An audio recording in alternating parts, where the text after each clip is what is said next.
बसने जाण्याचा आनंद काही वेगळाच असतो. मी नेहमी गावाला जायचे म्हटले की बसनेच प्रवास करतो.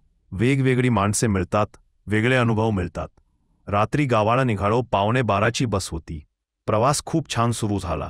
माझ्या बाजूला असलेला एक युवक रस्त्याबाहेर एक बाईक बंद पडलेल्या मुलाकडे एकटक बघत होता. मी विचारले, काय झाले, एवढे काय बघतो? तो म्हणाला, रात्रीची बाईक बंद पडलेली पाहून मला माझ्या मित्राच्या घडलेल्या गोष्टीची आठवण येते. मी विचारले, असे काय घडले त्याच्याबरोबर? आणि त्यांनी सांगण्यास सुरुवात केली. कोरोनाचा काळ होता. मुंबईवरून तो त्याच्या घरी जायला निघाला होता. तो खूप छान बाईकर आहे. तो रात्री गावाला निघाला. त्याला आम्ही म्हणालो, गावाला रात्रीचा प्रवास करू नकोस, अमावस्या पण आहे, तू उद्या सकाळीच प्रवास सुरू कर. पण तो म्हणाला, घरी प्रोग्राम आहे तर रात्री निघालो तर मी सकाळी पोहोचेन प्रोग्रामला. त्यांनी काही ऐकले नाही आणि तो प्रवासाला निघाला. त्याला जाताना घाट लागणार होता. घाटाजवळ जाता जाता त्याला एक ढाबा लागला. त्या ढाब्यावर त्याने जेवण केले आणि पुढच्या प्रवासाला सुरुवात केली. त्याला साधारण 12:15 वाजले होते.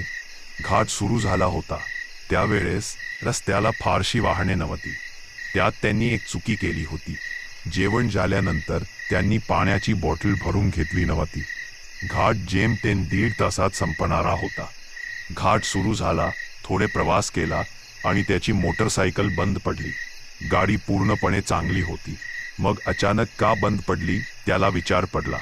रात्रीच्या 12:15 वाजला होता. पण तो खूप डेअरिंगबाज होता. घाटात पूर्ण अंधार तरी तो घाबरला नाही.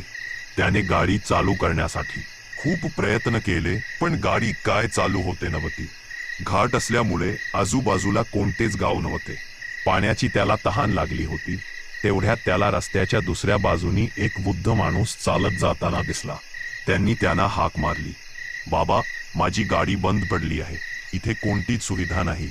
रस्त्याला एकही गाडी नाही. इथे मला पाणी मिळेल का कुठे?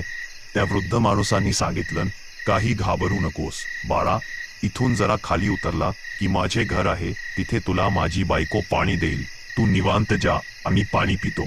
त्या झाडीच्या पायावाटेतून खाली उतरला. थोडा वेळ चालत जात त्याला एक बल्बचा प्रकाश दिसला आणि त्या दिशेने तो गेला. तिथे एक झोपडी होते. तिथे जाऊन त्यांनी आवाज दिला, कोणी आहे का? तेवढ्यात एक वृद्ध स्त्री तिथे आली आणि तिला त्यांनी सर्व सांगितले.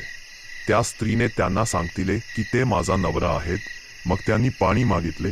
त्या वृद्ध स्त्रीने पाणी आणण्यासाठी बॉटल घेतले आणि म्हणाली, आत येऊन बस, मी तुला चहा करते. पण तो आत गेला नाही. म्हणला, फक्त पाणी द्या, मला जायचे आहे. थोड्या वेळाने त्या स्त्रीने पाणी भरून बाटली आणले. म्हणाली, घे, पी हे पाणी. पण नशीब त्यांनी ते पाणी तिथे पिले नाही. तिथून लगेच निघाला. त्या स्त्रीने खूप आग्रह केला पाणी पिण्यास, पण तो न थांबता निघाला. तो त्या झाडीच्या रस्त्याने चालतच होता, पण तो गाडीजवळ लवकर पोहोचत नव्हता. त्यांनी विचार केला, मला येताना 2 मिनिटे लागली असतील, मग जाताना एवढा उशीर का लागतो आहे? तेव्हा त्याच्या लक्षात आले की काहीतरी आपल्याबरोबर चुकीचं घडत आहे. हे समजताच त्यांनी हनुमान चालीसा बोलणे सुरुवात केली. तेवढ्यात त्याला त्याच्या गाडीचे लाईट्स दिसू लागले. तो गाडीजवळ आला. पाण्याची बॉटल गाडीला लावून हनुमान चालीसा बोलत राहिला. गाडीला चालू करताच गाडी चालू झाली. तेवढ्यात तो वृद्ध माणूस जवळ येऊन म्हणाला, वाचलास नाही तर तुझं काही खरं नव्हते. तेवढ्यात त्यांनी गाडी जोरात पळवली. घाटाच्या मध्यावर येऊन पोहोचल्यावर त्याला मागून पोलिसांची गाडी येताना दिसली. त्यांनी त्याची गाडी थांबवली आणि त्यांना सर्व प्रकार सांगितला. पोलिसांनी सांगितलं, आम्ही गेले 3 तास ह्याच रस्त्यावर फिरतो आहोत, पण आम्हाला कोणीच दिसलं नाही. अचानक आता तू दिसलास. सांगितलेल्या प्रकाराबद्दल पोलिसांनी त्याला सांगितले, ठीक आहे, तुला घाट उतरवण्यास आम्ही मदत करतो. तुझ्या गाडीच्या मागे आमची गाडी आम्ही आणतो.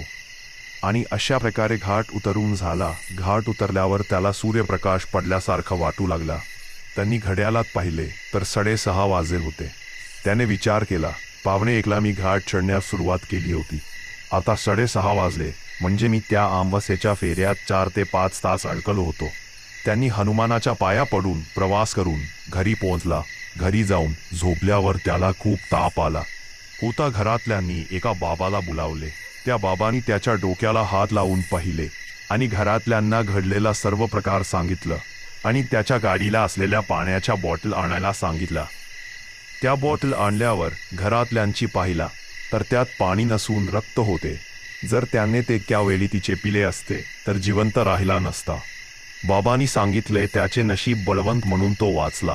काळ अमावस्या होती आणि तो अमावस्याचा पेरा खूप भयानक होता, म्हणून अमावस्याला रात्री प्रवास करणे टाळायचे असते.